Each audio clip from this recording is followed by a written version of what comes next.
Chapter 10, Home Before Dark. A bird began to sing. Jack opened his eyes. He was still pointing at the picture on the Frog Creek woods.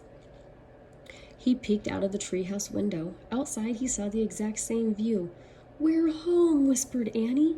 The woods were lit with a golden late afternoon light. The sun was about to set. No time had passed since they'd left. "Jack! Annie!" A voice called from the distance. "That's Mom," said Annie, pointing. Jack saw their mother far away. She was standing in front of their house. She looked very tiny. "Annie! Jack!" she called. Annie stuck her head out of the window and shouted, "Coming!" Jack still felt dazed. He just stared at Annie.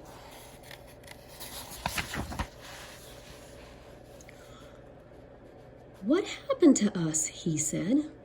"We took a trip and a magic tree house," said Annie simply. "But it's the same time as when we left," said Jack. Annie shrugged. "And how did it take us so far away?" said Jack. "And so long ago." "You just looked at a book and said you wished we could go there," said Annie, "and the magic tree house took us there." "But how?" said Jack. "And who built this magic tree house? Who put all these books here?" "A magic person, I guess," said Annie. "A magic person?" "Oh, look," said Jack. "I almost forgot about this." He reached into his pocket and pulled out the gold medallion. Someone lost this back there in Dinosaur Land. Look, there's a letter M on it. Annie's eyes got round. "You think M stands for magic person?" she said. "I don't know," said Jack. "I just know someone went to that place before us." "Jack! Annie!" came the distant cry again. Annie poked her head out of the window. "Coming!" she shouted. Jack put the gold medallion back in his pocket. He pulled the dinosaur book out of his pack and put it back with all the other books. Then he and Annie took one last look around the treehouse. "Goodbye, house," whispered Annie. Jack slung his backpack over his shoulder. He pointed at the ladder. Annie started down. Jack followed. Seconds later, they hopped onto the ground and started walking out of the woods. "No one's going to believe our story," said Jack. "So let's not tell anyone," said Annie. "Dad won't believe it," said Jack. "He'll say it was a dream," said Annie. "Mom won't believe it," said Jack.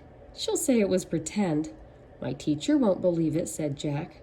"She'll say you're nuts," said Annie. "We better not tell anyone," said Jack. "I already said that," said Annie. Jack sighed. "I think I'm starting to not believe it myself," he said. They left the woods and started up the road toward their house. As they walked past all the houses on their street, the trip to Dinosaur Time did seem more and more like a dream. Only this world and this time seemed real. Jack reached into his pocket. He clasped the gold medallion. He felt the engraving on the letter M. It made Jack's fingers tingle. Jack laughed. Suddenly he felt very happy. He couldn't explain what had happened today, but he knew for sure that their trip in the magic treehouse had been real. Absolutely real. "Tomorrow," Jack said softly, "we'll go back to the woods." "Of course," said Annie. "And we'll climb up the treehouse," said Jack. "Of course," said Annie. "And we'll see what happens next," said Jack. "Of course," said Annie. "Race you!" And they took off together, running for home.